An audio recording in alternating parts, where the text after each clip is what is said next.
이 저녁의 시간에도 주님 앞에 나오신 우리 명강의 성도님들 환영하고 축복합니다. 우리 좌우가 안 계신 분도 있으니까 앞뒤로 이쪽은 좌우까지 해서 우리 같이 한번 인사하실까요? 사랑합니다. 이렇게 인사합시다. 감사합니다. 하나님 사랑하셔서 오늘도 이 자리 가운데 나오셨죠. 그 구약 시대에 주님을 사랑합니다라고 말하는 그 강렬한 표가 무엇으로 드려지게 되어지냐면 바로 제사로 주님 앞에 올려드려지게 되죠. 이스라엘 백성들은 하나님의 성막 안에서 하나님을 만나고 그곳에서 하나님을 닮아가고 하나님의 임재를 경험하는 놀라운 일들을 경험하게 되어집니다. 그리고 우리가 하나님 만나길 원합니다. 사랑합니다 라는 고백을 담아 하나님 앞에 예배를 올려드립니다. 저희들은 1장에서 5장까지 해서 5가지의 5대 제사를 배워왔죠. 혹시 다 외우실 수 있으시겠습니까?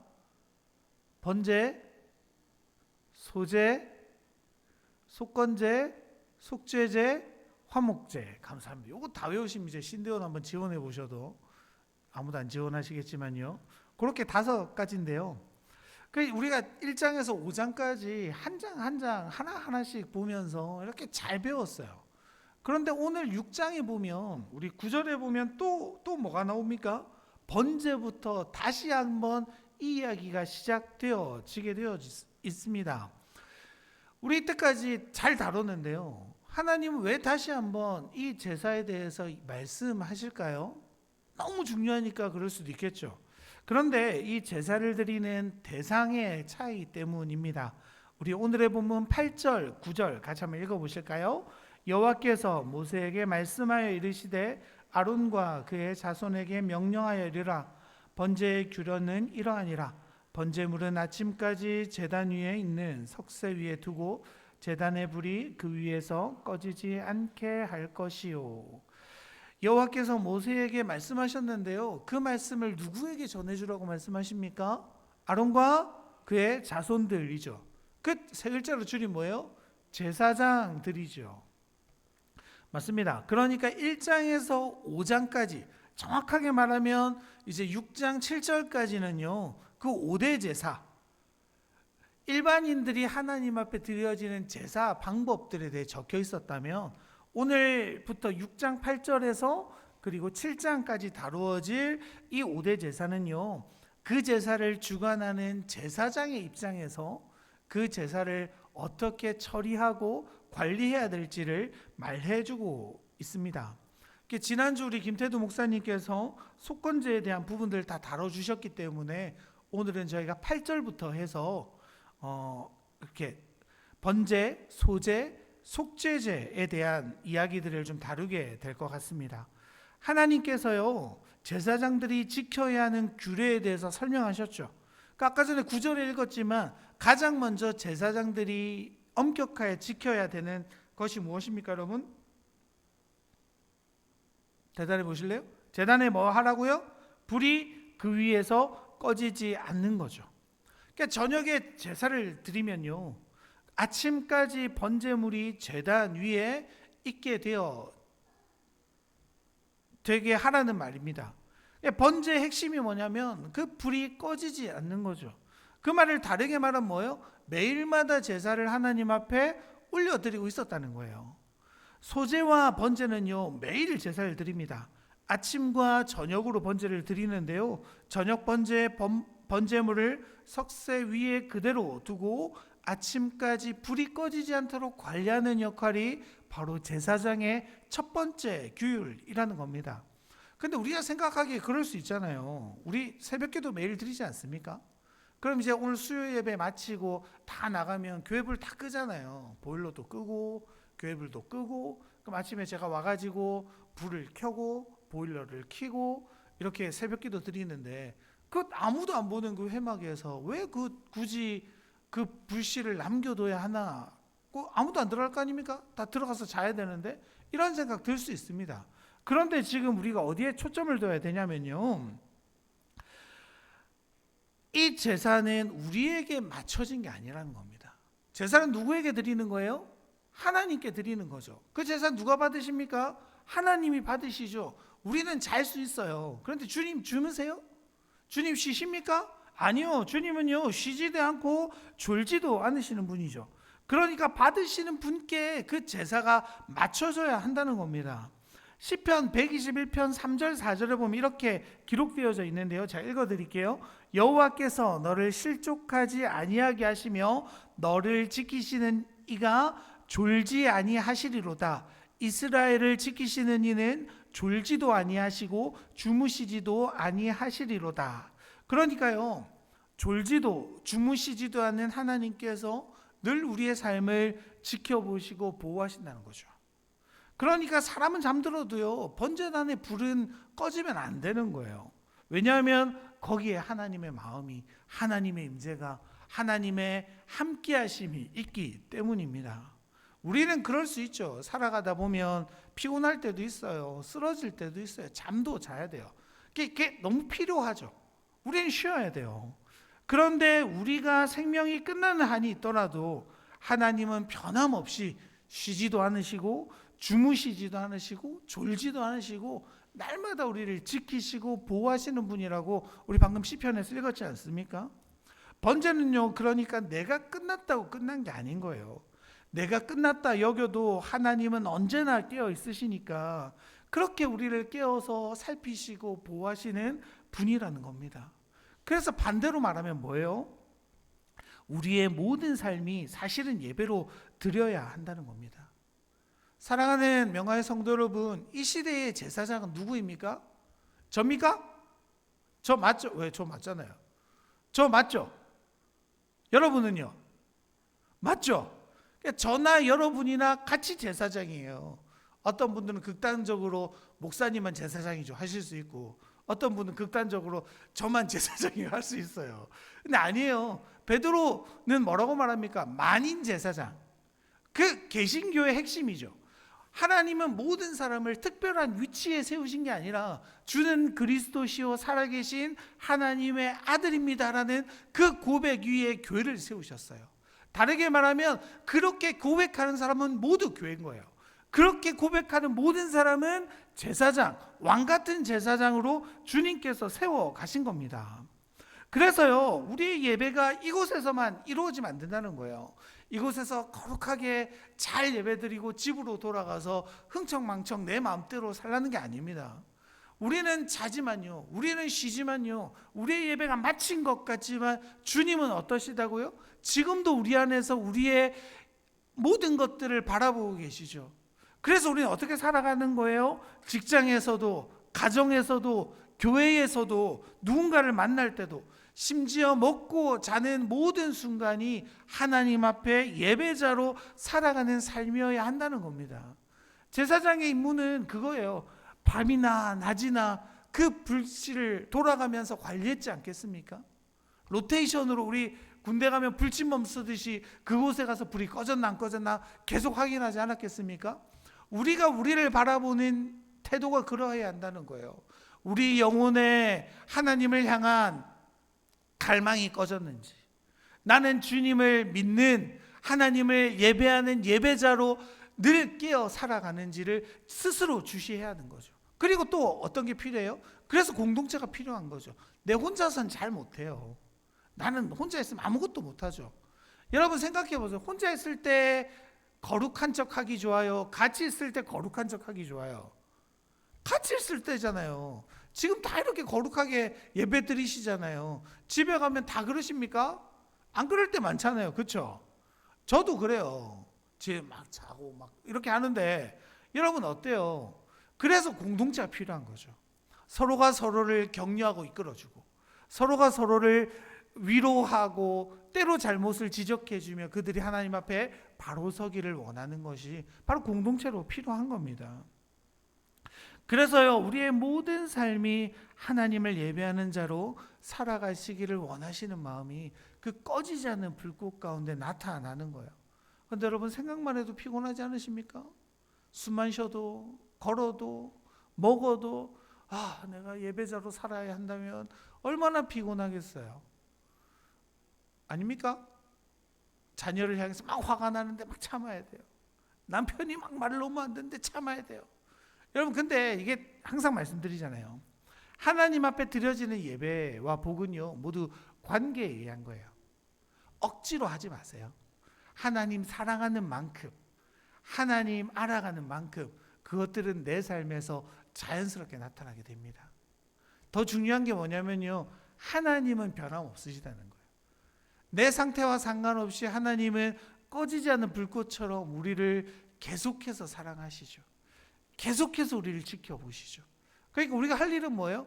그 나를 계속해서 바라보시며 날마다 사랑하신다고 말씀하시는 그 하나님의 사랑에 응답하기만 하면 되는 거예요.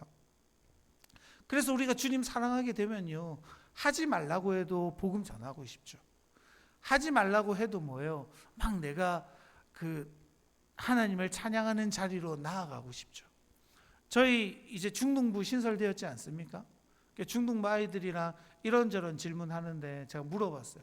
얘들아, 우리 3명밖에 안 되지만 중등부 이 모임을 통해서 해보고 싶은 게 뭐야? 이랬더니 한 친구가 딱 손을 들더니, 목사님, 저는 우리 친구들과 함께 뜨겁게 찬양 집회 한번 다녀오고 싶어요. 이렇게 말하는 겁니다. 그 마음 가운데 있는 하나님을 향한 갈망들이요, 그렇게 표출되는 거죠. 예배하고픈 갈망들이 나타나는 거예요. 그러니까 주님 사랑하면요, 하지 말라고 해도 사랑하게 되죠. 다 사랑해 보셨지만 막 너무 사랑하면 어때요? 집안에 반대가 있어도 부모님 반대해도 이 남자가 아니면 안 됩니다, 이 여자가 그런 적 없으신가 보네요. 예, 다 우리 맞죠? 우리 여기 계신 분들은 다 훌륭하시니까 딱 그 부모님들이 보시면 좋아할 수밖에 없잖아요. 근데 그런 이야기들 많이 보셨지 않습니까? 그래도 어때요? 사랑하면 막 죽어라 붙어 있잖아요. 그런 거예요. 우리가 주님 사랑하게 되면요, 그 주님을 사랑함으로 인해 자연적으로 주님을 예배하는 예배자의 삶을 살아가고 싶게 되어지는 거죠. 그래서 중요한 게 뭐냐면 꺼지지 않는 불꽃으로 주님이 우리를 바라보시고 늘 지켜주신다는 사실을 아는 거예요. 내가 사랑받는다는 사실을 알아야죠. 주님이 나를 날마다 지키시고 보호하신다는 사실을 깨달은 자가 비로소 주님을 사랑할 수 있습니다. 그래서 우리가 예배를 드릴 때도요, 이 예배 가운데 하나님이 이곳에 임하셔서 우리와 함께 하신다는 사실을 기억하는 게 언제나 중요해요. 공허한 예배로 맞춰지는 것이 아니라 우리의 예배를 기쁘게 받으시고, 비록 눈에 보이지 않지만 우리의 영으로 주님을 온전히 만날 수 있음을 우리가 고백하는 것이 무엇보다 중요한 거죠. 그렇게 제사장들은요, 첫 번째 임무가 뭐예요? 꺼지지 않는 불꽃을 관리하는 거죠. 불길이 꺼지지 않게 하는 거예요. 그리고 나서 어떻게 합니까? 하나님이 그 제사장들을 향해서 복장을 어떻게 하라고 계십니까? 10절을 읽어볼까요? 제사장은 세마포 긴 옷을 입고 세마포 속바지로 하체를 가지고 제단 위에서 불태운 번제의 재를 가져다가 제단 곁에 두고. 제사장은 원래 어떻습니까? 세마포 긴 옷을 입었죠. 그러니까 발끝까지 가는 하얀색 원피스 같은 걸 배실로 짜서 입었습니다. 그런데 이제 생각해 보면요, 그 지역이 얼마나 덥습니까? 광야를 지나고 있잖아요. 그러면 그 속옷 정도 안 입어도 괜찮았지 않을까요? 뭐 몸 다 가려주는데. 제가 막 고민을 많이 해봤어요. 왜 속옷을 꼭 입어야 할까? 비치나? 비칠 수도 있겠다. 근데 낮에는 좀 민망할 수 있지만 밤에는 상관없잖아요. 또 뭐 남자들끼리밖에 없는데 뭐 어때요? 이렇게 생각할 수 있죠. 그리고 옷도 긴데 그 제단이 높지도 않잖아요. 조금 돼요. 그러니까 아무리 안을 보려고 해도 볼 수 없는 구조입니다. 그런데 하나님은요, 굳이 속바지로 하체를 가지라라고 되어져 있습니다. 그러니까요, 보이지 않는 곳까지 잘 나를 정돈해서 하나님 앞에 나오라라고 말씀하시는 거죠. 뭘 말씀하고 계신 거예요? 우리가 하나님 앞에 나올 때 경건의 모양만, 겉모습만 갖추지 말라라고 말하는 거예요. 더우니까 우리 속옷은 입지 말까? 피곤하니까 좀 이렇게 급하게 자단해서 이렇게 입고 가볼까? 이렇게 하지 말라는 거예요. 자신의 마음을, 자신의 내면을 잘 갖추어서 하나님 앞에 온전히 나오라라고 말씀하고 계십니다. 우리도 그럴 때 있잖아요. 겉으로는 은혜 받은 듯하고 막 눈물이 그렁그렁하고 막 하지만 그 내면이 텅 비어서 아무것도 없는 것 같은 예배가 드려질 때가 얼마나 있습니까? 종교성만 있을 때가 있죠. 보이는 것에만 몰두하는 때가 있습니다. 하지만 주님은요, 우리의 내면까지 우리의 마음을 다해 주님 앞에 온전히 나오시기를 원하시는 거죠. 그래서 여러분, 제사 드릴 때마다 제사장들이 가장 먼저 가져야 하는 태도가 무엇입니까? 14절이에요. 같이 한번 읽어볼까요? 소제의 규례는 이러하니라. 아론의 자손은 그것을 제단 앞에 드리되. 이제 소제에 대한 이야기로 넘어가는데요, 사실 예배 전반에 대한 말씀이 바로 14절에 나타나는 겁니다. 어디에서 예배하는 거예요? 제단 앞, 여호와 앞이라고 되어져 있죠. 이 표현은 단순히요, 이렇게 위치적인 제단 앞을 이야기하는 게 당연히 아니죠. 여호와 앞이라는 것은 무엇을 말합니까? 하나님의 임재 앞에서 우리가 서 있다라는 의미입니다. 단순히 제단 앞이 아니라, 이 십자가 앞이 아니라 하나님의 임재 앞에 서는 것이 제사고 예배라고 말씀하고 계시는 거죠. 우리도 그렇잖아요. 예배 자리에 나오지만 하나님 앞에는 나오지 못하는 자들이 얼마나 많이 있습니까? 그런 상황들을 우리는 얼마나 자주 겪습니까? 교회 와서 찬양을 불러요. 헌금도 해요. 말씀도 듣고 함께 기도도 합니다. 하지만 안타깝게도 하나님의 임재를 경험하지 못하고 그저 예배당의 문턱만 밟고 돌아가는 우리일 때가 많이 있습니다.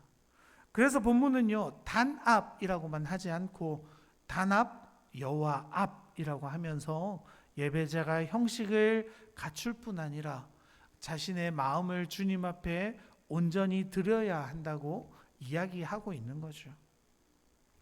그래서 여러분, 마음을 다한 예배로 주님 앞에 나올 때 드리는 소제는 어떠해야 합니까? 우리 20절 같이 한번 읽어볼까요? 아론과 그의 자손이 기름 부음을 받는 날에 여호와께 드릴 제물은 이러하리라. 고운 가루 10분의 1 에바를 항상 드리는 소제물로 삼아 그 절반은 아침에 절반은 저녁에 드리되. 아까 말씀드렸지만 번제와 소제는 언제 드린다고요? 아침과 저녁에, 매일매일 드리는 제사입니다. 이 소제를 준비할 때는 세 가지 재료가 필요한데요, 15절에 보면 뭐라고 되어 있습니까 여러분? 고운 가루 한 움큼, 그리고요 기름, 그리고 유향, 이렇게 세 가지가 필요하죠. 여러분, 이 세 가지 재료가 무엇을 의미하겠습니까? 곡식을 먼저 고운 가루로 빻으려면 여러분, 이게 사실 쉽지 않죠. 그 당시에 믹서기가 있었겠습니까? 있던 거라고는 돌이나 나무밖에 없었을 거야. 빻고 빻아서 고운 가루가 어떤 뜻이야? 채 걸러도 이제 다 걸러질 정도로 얇은 가루잖아요. 그러니까 힘든 거죠. 그게 무엇을 의미해요? 우리의 헌신을 의미하는 겁니다. 주님 앞에 드려질 때 아무 곳으로나 드려지는 것이 아니라 최소한 나의 노력과 나의 헌신을 담아 주님 앞에 나오라는 거죠. 그 다음에 뭡니까? 기름이죠. 기름의 상징 우리 다 잘 알지 않습니까? 뭡니까 여러분? 하나님의 임재를 기름 부음으로 많이 상징하죠. 그리고 또 하나 볼 건데요, 이사야서 61장 3절입니다. 이것도 제가 읽어드릴게요. 무릇 시온에서 슬퍼하는 자에게 화관을 주어 그 죄를 대신하여 기쁨의 기름으로 그 슬픔을 대신하며 찬송의 옷으로 그 근심을 대신하시고 그들이 의의 나무 곧 여호와께서 심으신 그 영광을 나타낼 자라 일컬음을 받게 하려 하심이라. 어떤 기름이라고 했습니까 여러분? 기쁨의 기름이라고 말했죠. 그러니까 이 기름은 두 가지 상징이 있는 거예요. 하나는 성령의 임재, 하나는 기쁨이라는 두 가지 상징이 있습니다. 그러니까 성령의 임재와 그 성령의 임재를 통한 백성의 기쁨이 이 소제 가운데 나타나지는 거죠. 소제는 보통 어떤 사람이 드렸습니까? 가난한 자가 많이 드렸잖아요. 가난한 자. 그런데 주님은 뭘 받으신다는 거예요? 그 물질이 중요한 게 아니라는 거예요. 그들의 마음이 중요하다는 거죠. 그들이 빻고 빻은 그 고운 가루로 떡을 만드는 그 마음을 주님 받으신다는 거죠. 마지막으로 뭡니까? 유향입니다. 여러분, 유향 제가 몇 번 설명드렸죠. 유향은 뭘 상징한다고요? 이럴 줄 알았으니까 제가 계시록도 읽어드릴게요. 요한계시록 5장 8절. 그 두루마리를 취하심에 네 생물과 24장로들이 그 어린 양 앞에 각각 엎드려 검은고와 향이 가득한 금대접을 가졌으니 이 향은 성도의 기도들이라. 향은 뭘 상징한다고요? 기도를 상징합니다. 향이 이렇게 올라가죠. 연기가. 그 연기가 하나님 앞에 향기로운 기도로 올라가는 거예요. 이 향이란 단어는요, 히브리어로 아즈카라고 하는데, 이 아즈카의 어는 기억하다, 기억된다, 이런 뜻이라고 합니다. 그러니까 우리의 예배나 우리의 기도가요, 하나님께 이렇게 올라가는 거예요. 그럼 하나님은 그 기도를 어떻게 하신다고요? 잊어버리시지 않으시고 기억하신다는 거예요. 그리고 하나님의 정한 시간, 하나님의 정한 방식대로 그 기도를 하나라도 무의미하게 지나치는 일 없이 하나님께서 우리의 삶에 반드시 응답하신다는 겁니다. 제가 이전에 교제하던 한 권사님이 저한테 그런 얘기 하신 적이 있어요. 목사님, 제가 어릴 때 참 하나님한테 이거 주세요, 이거 주세요, 이거 주시면 참 하나님 영광이 잘 살 수 있을 텐데요 라고 기도 많이 했대요. 그런데 어느 날 자기가 했던 기도를 다 잊어버리고 정말 그냥 하나님 앞에 열심을 다해 사셨대요. 교회를 위해 살고 하나님을 위해서 확실히 헌신돼서 이제 70이 다 될 때쯤 돌아보니까 이전에 내가 처음 기도했던 것들이 이 나이가 돼 보니까 하나님 하나도 빠짐없이 다 들어주셨더라. 그러니까 내가 기도한 거 나는 잃어버렸는데 하나님은 잊지 않고 다 이루어 주신 게 너무나도 감사하더라. 이렇게 말씀하시는 이야기를 들은 적이 있습니다. 우리의 기도도 그런 거예요. 우리의 기도를요, 하나님이 잊지 않으세요. 그리고 하나님은 반드시 그 기도에 응답해 주십니다. 그리고 제가 말씀드렸잖아요. 기도는 내가 원하는 뜻대로 해주는 게 응답입니까? 아니요. 거절도 응답이에요. 기다리는 것도 응답이에요. 들어주시는 것도 응답이에요. 우리가 자녀에게 다 해주지 않잖아요. 자녀에게 있어서 가장 최선의 것이 무엇인지 고민하지 않습니까? 지난주 주일에도 말씀드렸잖아요. 하나님은 우리가요, 예수를 가장 잘 믿을 수 있는 방법으로 우리 삶을 이끌어 가세요. 가난해서 예수를 잘 믿는 게 저 사람에게 최선이라면 가난하게 하실 거예요. 부자가 돼서 저 사람이 예수를 잘 믿게 된다면 부자가 되게 하실 거예요. 때로 어떤 사람은 건강하게, 때로 어떤 사람은 병든 것으로 각자의 상황과 환경에 맞춰서 하나님은 그 사람이 주님을 가장 사랑할 수 있도록 만들어 가시는 거죠. 지난주 중에 한 성도님으로부터 연락이 왔습니다. 목사님 설교 제가 큰 감동을 하나 받았습니다. 저는 절대로 부자가 될 수 없다는 사실을 알았습니다. 이렇게 말하시더라고요. 그 어떤 고백이에요. 아, 그래. 나를 아는 거죠. 그리고 나를 향하신 하나님의 뜻을 알아내는 거죠. 여러분, 그분이 만약에 가난하게 계속 살았다 생각해 보세요. 아니, 가난한 건 아니죠. 부자가 되지 못하게 평생 살았다고 생각해 보세요. 불평불만이 있을까요? 많이는 없을 거예요. 왜냐하면 그 길이 하나님 내게 주신 최선임을 알기 때문이죠. 하나님은요, 우리의 기도를 하나도 잊어버리지 않으신대요. 우리의 작은 신음소리에도 반응하시는 분이 하나님이시죠. 그래서 우리가요, 그 소망으로 기도하는 거죠. 그 기대로 기도하는 거죠. 그렇게 그 아름다운 우리의 기도가 하나님께 흠양되기를 기대하는 겁니다. 그렇게 하는 거죠. 그리고 소제를 드릴 때 한 가지 주의사항이 있는데요. 우리 16절 읽어볼까요? 그 나머지는 아론과 그의 자손이 먹되 누룩을 넣지 말고 거룩한 곳 회망뜰에서 먹을지니라. 누룩을 넣으면 안 된다고 합니다.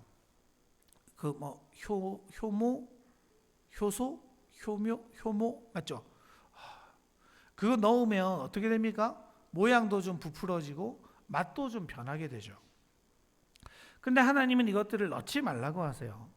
누룩은요, 음식의 맛과 모양을 변화시키죠. 그래서 거룩한 음식으로 합당하지 않다는 거예요. 사실 내가 먹기는 어떻습니까? 제사장들도 나중에 먹어야 되잖아요. 그럼 그 누룩 좀 넣어주면 어때요? 맛도 더 있어지고 크기도 많아지니까 나눠 먹기도 좋은데, 아까 기억나시죠? 이 예배 누가 받으신다고요? 하나님이 받으시는 거죠. 나한테 맞추면 안 되는 거예요. 하나님께 맞추는 거예요. 그러니까 제사의 태도와 마음이 어떻다고 해야 되는 겁니까? 온전한 것을 드려야 된다는 거예요. 화려하거나 멋들어진 예배도 중요할 수 있습니다. 하지만 이게 본질이 아니라는 거예요. 주님은 사실 그 화려함에만, 멋들어짐에만, 그냥 입맛에 좋은 것이 하나님 받으시는 예배가 아니라고 말씀하시는 거예요. 어떤 걸 예배라고 드리시는 거예요? 온전한 것, 그대로인 것, 우리의 마음으로 하나님 앞에 정결하게 드려지는 그것을 예배로 받으신다는 거죠. 그게 먼저입니다. 본래의 것으로, 본래의 마음으로 나를 있는 모습 그대로 주님 앞에 드리는 것이 주님 받으시기에 기뻐하시는 예배라는 겁니다. 그래서 우리 교회가요, 바라기는 이제 세션도 늘어나고 막 이러겠으면 좋겠지만, 그것보다 더 중요한 게 뭐예요? 우리가 온전히 예배 드리는 거예요. 처음 저희 오후 예배 시작할 때 어떻게 했습니까? 수요교회 어땠어요? 제가 기타 하나 매들고 시작했지 않습니까? 저는요, 그때의 감동이나 지금이나 사실 별 차이는 없어요.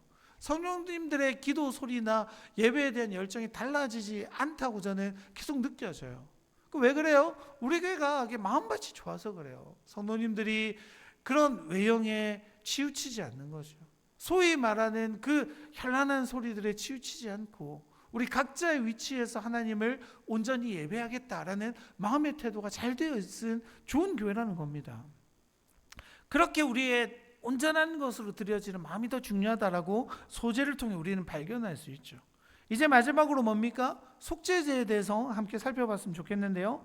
속죄제 자체에 대한 말씀은요, 레위기 4장 수요 예배 설교가 유튜브에 잘 올라와져 있기 때문에 유튜브에서 명강교회 치시고 레위기 4장 강해 성기 목사가 했거든요. 잘했더라고요. 그거 한번 들어보시면 도움이 될 것 같아요. 넘어가고요. 속죄제 왜 드립니까, 여러분? 이것만 얘기해 볼까요? 구원받은 백성들이 구원받은 백성으로 살다가 연약한 까닭의 실수로 죄를 범하였을 경우에 드리는 제사죠. 부지 중에 지은 죄를 회개할 때 드리는 제사였습니다. 자세한 건 유튜브 활용하시고요. 예배를 드리는 이유나 방식들은 사장이 잘 나타나 있으니까요. 오늘 본문에서는 이 속죄제를 드린 후 어떻게 처리할 것인가에 대해서만 좀 다루려고 합니다. 25장 25절 26절 같이 한번 읽어볼까요?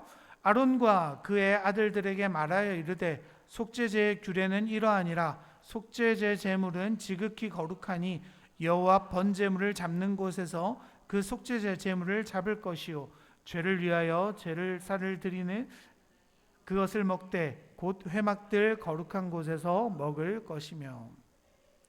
속죄제를 드리고 나면요, 제사장들은 그것을 먹을 수 있습니다. 그런데 어디에서 먹어야 됩니까? 회막들에서만 먹어야 돼요. 거룩한 곳에서만 먹으라라고 되어져 있습니다. 거룩한 것을 거룩한 장소에서만 먹을 수 있습니다. 그런데 여러분, 이 물건 자체가 거룩한 겁니까? 아니죠. 하나님 앞에 드려졌기 때문에 거룩해지는 거죠. 그곳이 하나님을 예배하는 장소이기 때문에 거룩한 곳입니다. 그래서 여러분, 이것을 먹음에도 마찬가지인 거예요. 거룩한 것을 거룩함으로 지켜가길 원하시는 겁니다. 그래서 여러분, 이 속죄제 드리면서 피가 옷에 묻으면 어떻게 하라 그래요? 빨아서 피를 지우라 하죠. 그리고 유기, 그러니까 이렇게 코팅되어 있는 그릇에 음식을 삶으면 어떻게 하라고요? 닦으라 그래요. 토기에 음식을 삶으면 어떻게 해요? 깨뜨리라 그래요. 왜 깨뜨립니까? 토기는 이게 스며드니까 닦을 수가 없는 거예요. 그냥 깨어 버리라고 말합니다. 그것도 어디에서 해야 됩니까? 다 회막에서, 거룩한 곳에서 해야 된다는 말입니다. 하나님께서는요, 거룩한 것과 속된 것을 구별케 하시려는 분명한 의도를 우리에게 보여주시는 거죠. 마태복음 7장 6절에 보면 좀 무서운 말씀인데 이렇게 말씀하십니다. 거룩한 것을 개에게 주지 말며 너희 진주를 돼지 앞에 던지지 말라. 그들이 그것을 발로 밟고 돌이켜 너희를 찢어 상하게 할까 염려하라. 그리스도의 거룩한 피로 이루어진 복음이 있습니다. 이것들을 아무데나 붙여가지고 특정한 운동이나 사상을 돕기 위한 수단으로 사용하지 말라는 거죠. 정치 이야기가 좀 조심스러운 교회 주제이지만요, 이 이야기는 꼭 해야 될 것 같습니다. 우리 요즘 뉴스에 굉장히 많이 등장하고 있는 전모 목사님 있지 않습니까? 사실 저는요, 교회가 이분을 추종하는 걸 이해하지 못하겠습니다. 그의 사상과 그의 발언과 그의 예배를 제가 들어봤는데요, 하나님에 관련된 게 아무것도 없습니다. 기독교란 이름을 가지고 정치에 선동해서 하는 그를 높이는 교회가 저는 옳지 않다라고 믿습니다. 그게 뭡니까? 그 하나님의 거룩한 이름을 위해 써야 되는 것을 가지고 자신의 정치적 성향을 이용하려는 그의 시도를 보며 어떤 사람들은 그 목사를 지지하지 않는 자들을 향해 손가락질하죠. 기독교인이 어떻게 그럴 수 있어? 라고 말하죠. 그런데 여러분, 지금 오늘 본문만 봐도 그렇잖아요. 거룩한 것을 어떻게 하라고요? 거룩한 걸 지키래요. 하나님의 거룩한 복음을요, 우리가 순전함으로 지켜야죠. 세상 속에 살아가지만 세상과 다름으로 살아내야 되는데, 그런 사람들은 어떻습니까? 세상 속에서 복음을 사용해서 자기의 이득을 늘리고 수억씩 수십억씩 벌어대는 모습들로 살아가지 않습니까? 그 밑에 있는 전도사들 어때요? 폭력을 부추기죠. 막 힘으로 세상을 엎으려고 합니다. 하나님의 방식이 그랬습니까? 예수님이 우리에게 그렇게 세상을 다스려 가셨습니까? 전혀 다른 방식으로, 전혀 다른 모양으로 교회들이 변질되어 가고 있는 거예요. 거기에 동조하는 교회들요, 여러분, 상종도 하지 마세요. 그게 맞아요. 또 더 나아가면 민감해질 수 있으니까 여기까지 하고요. 무튼 여러분, 우리가요, 하나님의 거룩한 것을 거룩함으로 지켜내는 시도가 중요합니다. 우리가 여기에 대한 분별력을 잃어버리면서 교회가 세속화되어지는 거예요. 어떤 교회는 어떻습니까? 정부와 결탁해서 불법을 저지르며 자기 교회 지하를 뚫어서 지하철과 연결했죠. 목사직을 잃어가니까 자기 신학교를 따로 만들어서 목사 안수를 받아서 자기 직분을 유지하죠. 하나님께서 하지 말라고 하는 행동을 자신의 논리와 세상의 방식을 교묘하게 가지고 와 나를 살려가는 방식으로 살아가는 것이 우리의 모습일 때가 얼마나 많이 있습니까? 여러분, 이게요, 지금 하나님의 거룩한 것을 가지고 어떻게 하는 거예요? 성막 밖으로 나가서 더럽히는 거죠. 성막 밖에서 하나님의 거룩한 피야, 거룩한 거야 라고 말하며 사람들에게 자랑하는 도구로만 쓰여가는 그들의 모습인 겁니다. 여러분, 우리 삶 가운데 여러분, 오늘 배운 번제와 소제와 속건제를 보세요. 이 제사장들이 해야 되는 태도가 뭡니까? 하나님의 것들을 온전히 지켜내는 거죠. 불꽃 같은 눈으로 우리를 날마다 바라보시는 그 하나님 앞에 나를 있는 모습 그대로 내어놓는 겁니다. 그리고 내가 있는 그곳에서, 하나님이 나를 세우신 그곳에서 나의 거룩함을 유지하고 지켜내는 자로 살아가라고 주님은 우리에게 말씀하고 계십니다. 제가 말씀드렸잖아요. 오늘날의 성도들은요, 모두 하나님께 직접 나갈 수 있는 왕같은 제사장으로 우리를 불러주셨습니다. 그렇다면 우리의 삶의 예배는 어떻습니까? 우리의 마음으로, 우리의 전심으로, 우리의 있는 모습 그대로 주님 앞에 나아가고 계신가요? 주님은 우리를 그렇게 받기를 원하십니다. 그리고 우리가 걸어가는 곳곳마다 하나님을 예배하는 자들이 동일하게 일어나시기를 원하십니다. 오늘을 살아가는 우리의 명광의 성도 여러분, 명광의 교회 여러분, 명광의 제사장 여러분, 우리가 있는 그곳에서 하나님을 온전함으로, 온 삶으로 내어드리는, 예배하는 우리가 되기를 간절히 소망합니다. 우리 시간 함께